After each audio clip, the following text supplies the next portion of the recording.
Hello, I want to start this little video out by giving a plug to my good friend Bob over at Doing It Cheap. That's his YouTube page, Doing It Cheap, right? Bob has been a loyal subscriber of mine since he discovered me a couple, 3 or 4 months ago, and he's pointed a few people at my page, and I just want to say thank you, Bob, and I want to appreciate it. I ask you people, all you guys that watch my videos, all you speeder bike guys, Bob's not really a speeder bike guy. He's more of a machine type guy and a welder and stuff. He's got some really cool stuff on his page. So I want to just like push my good buddy Bob out there and just ask all you people to go out there and look him up. His YouTube channel is Doing It Cheap. So please do that for me. Thank you. Onward to the maintenance. Hey, how you doing? Today we're gonna do maintenance on our speeder bike because I have a little job gig coming up here where I'm going to be driving it like about 40 miles a day back and forth, because I got to go from here at the house all the way up to Scottsdale Road and like around Thunderbird or somewhere. So I was up earlier getting some fuel, and I noticed that the crank bearings were getting a little bit loose here, so it's time to do some general maintenance. So what I did was I wrote down a little maintenance schedule. This is a good idea for you guys to do. I wrote down a little maintenance schedule about what we're going to do. Today we're going to check the crank bearings. We're going to check all the wheel bearings. We're going to check the chains to make sure they're tied and they're lubed. The tire pressure. Tire pressure is very important. You want it to be equal in both tires. That way you get best wear, and it actually helps with your fuel mileage. We're going to check the spark plug and re-gap it and clean it. We're going to check the fuel filter. We're going to check all the nuts and the bolts to make sure we're tighted to right, and just in general clean it all up and let speeder bike feel better. I did notice that right here, I think it's just like normal wear or something. I'm not real sure, but you can see right here the little tensioner arm thing bent a little bit. So I was going to take it back off and straighten it back out. But for right now, that's where we're at, and that's where I'm going to start. So hang on. Let's get set up because I got all the tools. The tools you need for this are pretty simple. Spark plug wrench, a couple of 15 millimeters, right, for the wheels because I got lock nuts on the rear. Allen keys, right, for taking the tensioner thing apart, and universal tool right here, right, genuine bice grips. So that's where we're going. That's where we're at. These things are opposite. Remember, it turns oppositely. So you want to make sure that you're, right, you know what you're doing here. Alright, you want to unscrew it. Oh, it's pretty loose. Woo-hoo. Let's get her tightened down a little bit better. Alright. This thing screws on backwards. Remember, the actual bearing nut screws counterclockwise to tighten on most bicycles. See, that seems pretty good right there. Alright, so we're going to screw it back in. Remember, it turns counterclockwise to tighten. Alright, that seems pretty good. So now that we got that bearing tight, lock it back down. Let's give it a rotational spin, see how it works.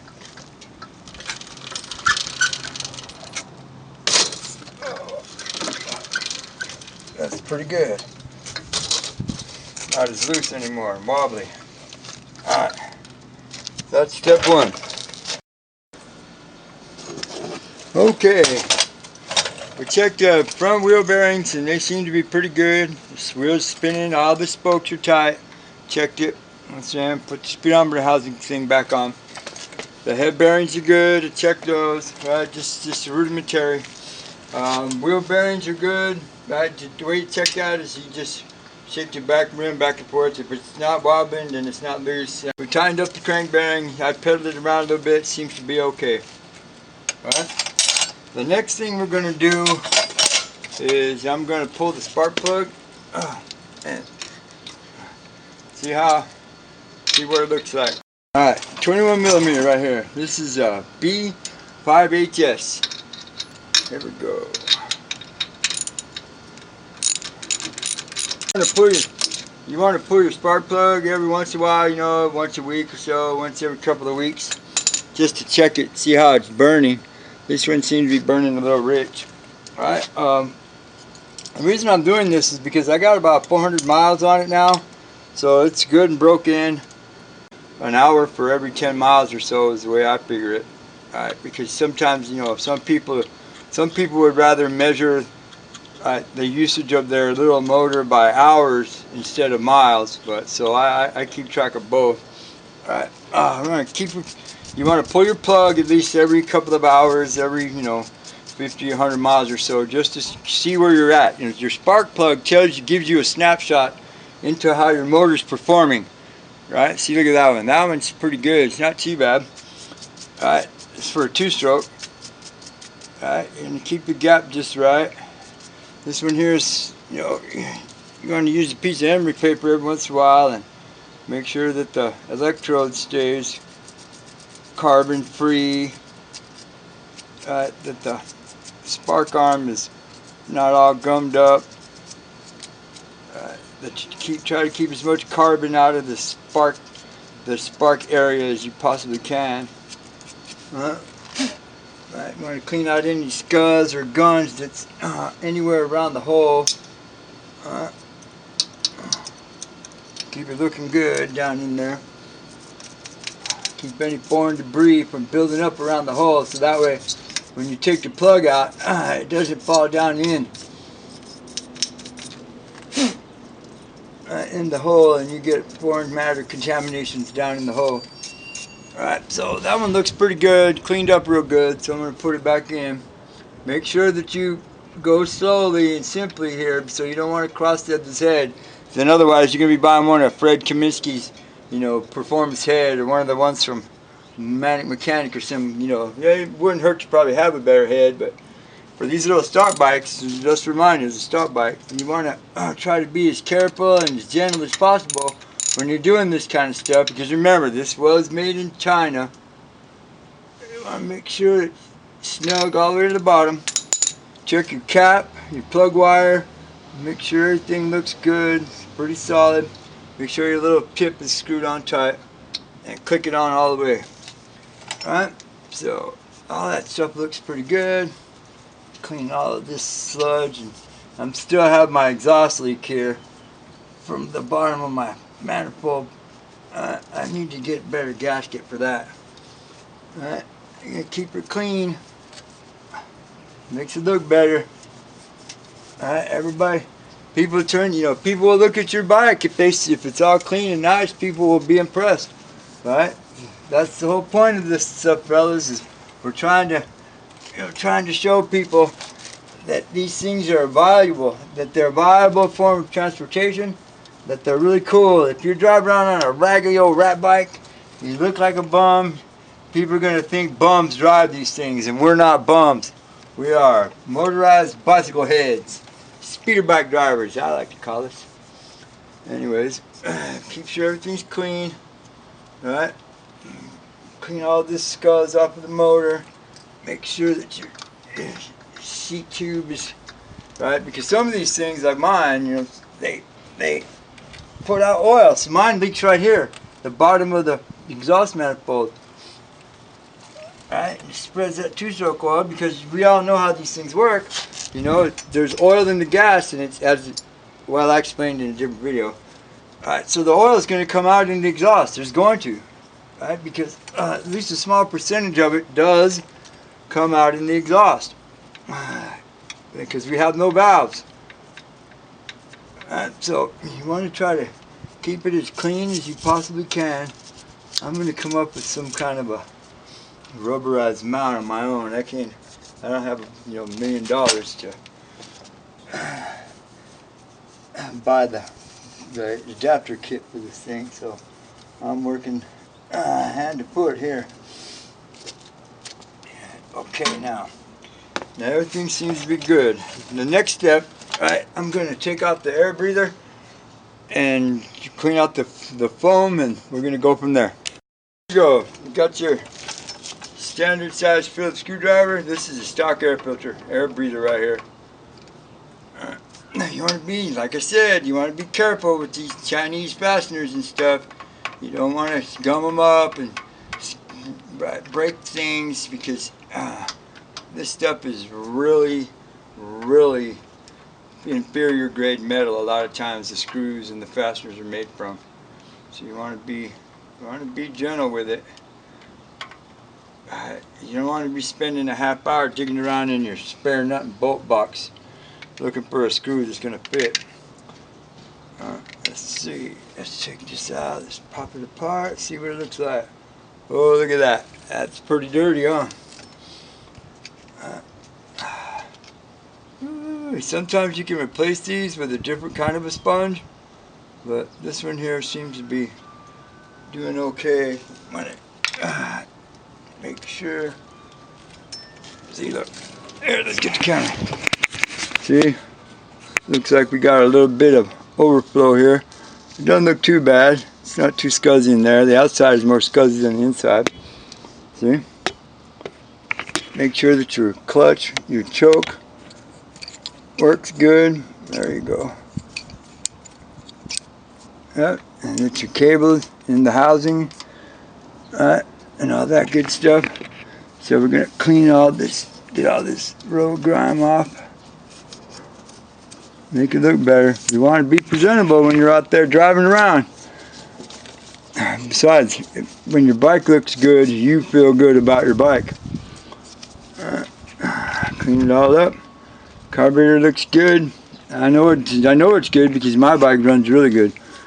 Make sure your drain screws right. Okay, so the next step is we're gonna. All right. Now that you got your air breather off, if you got stocking like I do, you want to make sure that you get all the, try to at least clean some of the debris out of it, right? With a good clean rag, shop rag or something that will hold the oil so your old lady don't get all over your case. You want to get at least some of the debris out of the crevices, make it look at least like you did something, right? Because these little things will suck in debris. You want to try to get it a little clean. A little plastic piece that holds the foam in. You want to wipe that dry, get all the debris off of it, because you don't want your little motor sucking in no bad stuff. And then the foam, I'm eventually going to replace this because this is pretty cheesy little stuff, but you got to find the right density foam to replace it with. You just can't cut a piece off of a foam rubber cushion or something, stick it in there, because then it'll be sucking too hard and you won't get enough air. Right, once you got all that done, right, clean up your carburetor, the outside of it anyway, put it all back together. You do the opposite of what you did to start with. Alright, you want the two little clips, the two little clips, one there, and the two little dents on the thing. Fit it all together. Make sure that the two little Ninja Turtle toes snap in. Right. Keep it all together like that. Some guys put it this way, some guys put it this way. I mean, it depends on which way you want. If you put it this way, with the top pointed up, you're going to get a little bit more airflow. You're going to get a little bit more air intake. But you got to be a little mindful of what you're doing.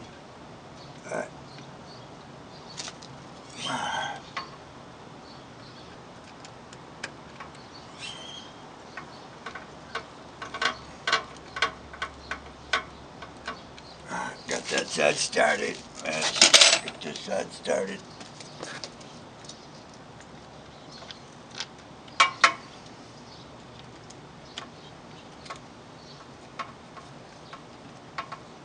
Screw it in good.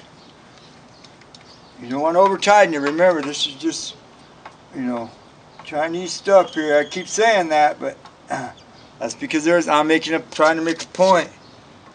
Some of these castings and stuff are not, made of really high grade metal. So you want to be careful, because we are screwing stainless steel fasteners into, cheap aluminum castings here. So you want to be careful. Get on there good and snug. while you're here, you want to look at your fuel filter and see how much dirt's down in the bottom of it. If there's any dirt, clean the hose off so you can see it. Be mindful of what you're doing. That there is pretty much about it. General overall maintenance. Check your tires, make sure you got good treads, make sure they're good and hard. You got good, like I said about the tire pressure. It's important that the tire pressures are the same in each tire. Right? That way you get the best grip, you get the most amount of traction, and believe it or not, it actually aids in you rolling resistance so that you can get better fuel mileage out of your little tiny motor and your little tiny gas tank.